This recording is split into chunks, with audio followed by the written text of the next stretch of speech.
Good evening. As someone who has watched British politics closely for years, I find the events of the past week deeply troubling. Recent developments have exposed real vulnerabilities in our country's leadership and its approach to international alliances at a moment of grave global instability. On March 2nd, 2026, U.S. President Donald Trump publicly expressed profound disappointment in Prime Minister Keir Starmer, describing him as very disappointed in the initial refusal to grant access to the Diego Garcia base for American operations against Iranian targets. Trump went further, stating this was unlike anything that had happened between our countries before, accusing the UK of taking far too long to approve the use of bases, even comparing Starmer unfavorably to Winston Churchill and calling the hesitation uncooperative. Starmer has since authorized limited defensive use of British bases, including Diego Garcia, and insists the special relationship remains strong, with intelligence sharing ongoing.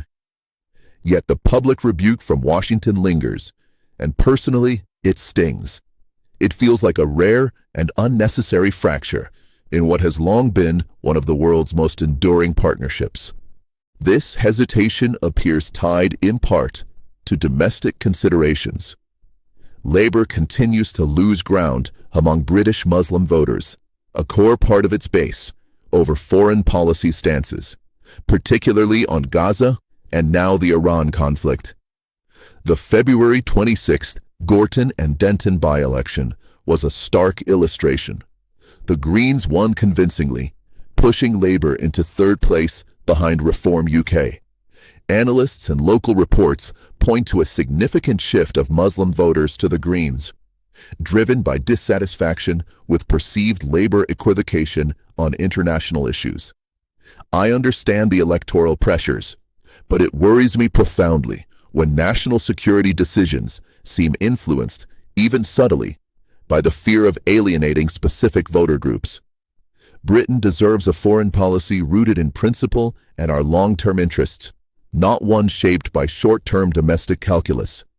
That kind of caution feels like a betrayal of the clarity we once expected from our leaders.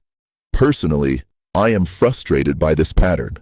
Post-Brexit, our security and economic future hinge more than ever on a solid, reliable alliance with the United States, the only power with the reach to deter threats like those from Iran.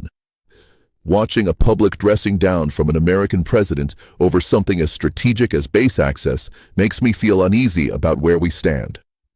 A strong relationship means standing firm when shared interests demand it, not delaying in ways that invite criticism and doubt.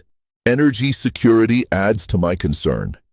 The government's firm stance against new North Sea exploration licenses persists, despite urgent calls from a cross-party group of former energy ministers and even figures like Tony Blair's Institute to reverse course, approve projects like Rosebank and Jackdaw, and phase out the windfall tax sewer.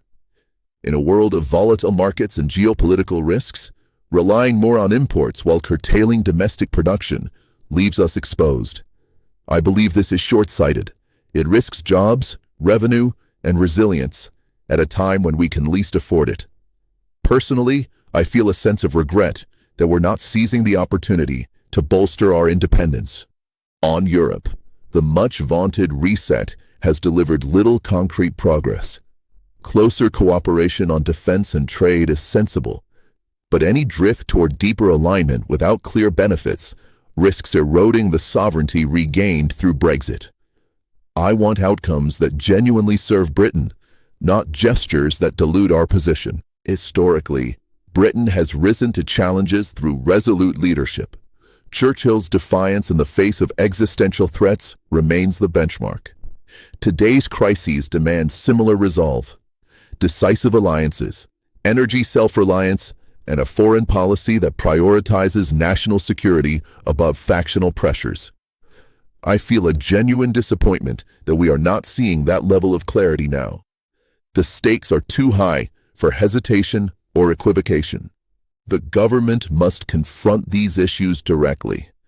Our special relationship, energy future, and post-Brexit independence cannot be managed tentatively.